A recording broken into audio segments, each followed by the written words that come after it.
Perfume trip to London, let's go. I landed around noon, dropped my bags at my hotel in Kensington, then promptly headed to Mayfair to visit Floris. Floris is a heritage brand with 300 years history and many famous historical clients like Marilyn Monroe and Oscar Wilde.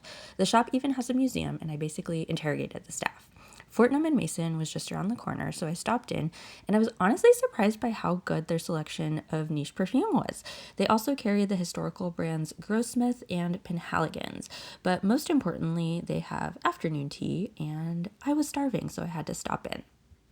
After eating so much that I felt like I would explode, I headed toward Bloom Perfumery. It's kind of the same concept as Scent Bar or Fumery Parfumerie in the US. I wanted a perfume that they had that was called Crispy Porn by a brand out of the Czech Republic. It smelled like burned sugar and sex, but alas, it was out of stock. Bloom also had another brand that was started by one of the co-founders of Lush, and I also really enjoyed some of their scents as well. Next, I went to Choosing Keeping because I'm a stationery girl, and they do have some scented items from Perfumer H, but they were mostly sold out.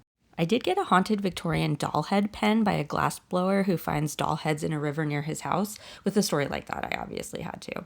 And then my last stop was Harrods. I was not a fan. Go here if you don't get a lot of designer or niche perfumes where you live. Otherwise, I don't know, the selection just wasn't that interesting. Okay, the next morning was a Thursday, and Old Spitalfields Market has antique vendors on Thursdays, so I headed to East London to check the wares. It was a very good score day. I got a vintage Dior Poison perfume bottle brooch and a YSL perfume bottle brooch, as well as a hybrid vinaigrette scent bottle from the 1700s. Nothing was cheap, but I was very happy with all of my purchases. After Spitalfields, I went to the London Silver Vaults, and I found a scent bottle from silversmith Samson Morden and the Language of Flowers illustrator Kate Greenaway. And if you don't know what I'm talking about, watch my video on the Christmas owl, and I'll go into the backstory. Now, the reason I came to London this winter, I have always loved Marie Antoinette and her story, and the Victoria and Albert Museum has Marie Antoinette Style, the exhibition, through March. And not only did they have Marie's scent bottle and perfume burner, there were 4 busts, each corresponding to a different part of her life that had scents diffused from the neck. There was a Hall of Mirrors one that smelled kind of like candlelight, and the last one was a mildewy, desperate scent from when she was in prison. The exhibit was very well done. It was also very crowded, so if you want to go before its run is out, make sure that you book tickets.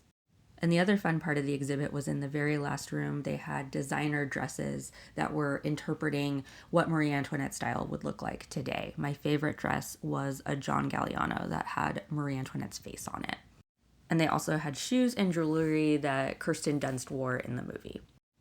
Okay, this was an exhausting day, but no rest for the wicked. Afterward, I hosted a meetup at my hotel, and I had some perfume friends as well as perfumers from across the UK stop by. And so it was so fun to get to meet everybody in person. Friday I didn't take video, but I spent the morning with perfumer Pia of Olfiction. It was so fun hanging with her and getting to see her lab. In the evening, I went to Dennis Seavers' house for the Silent Night event. The house is a refurbished Georgian, and Dennis Seavers was an American expat very ahead of his time, and he made the house into a scent and soundscape with tableaus of a fictional family. My favorite room was Mrs. Seavers' room, which smelled like cocoa and sweet orange, and they had a candle by Angela Flanders, so I bought that. I ended the night making friends at an Italian wine bar, and on my last day, I went to Mr. Fogg's Apothecary. Mr. Fogg's has several Victorian-themed bars, and obviously I needed to visit the apothecary. My drink was served with a perfume bottle of rose water, and at one point they had actors pretend to bring a body in to see the doctor. They also have a drink-making class you can go to where you mix ingredients yourself. Just make sure you book the correct day, as I apparently did not. After that, I went to Liberty to smell more perfumes, which was super fun, and then I walked to Portobello Road, where I happened to see George Orwell's house at about the time that my fellow citizen Alex Preddy was murdered by the United States government. London was super fun, but it was time to go home to fight fascists.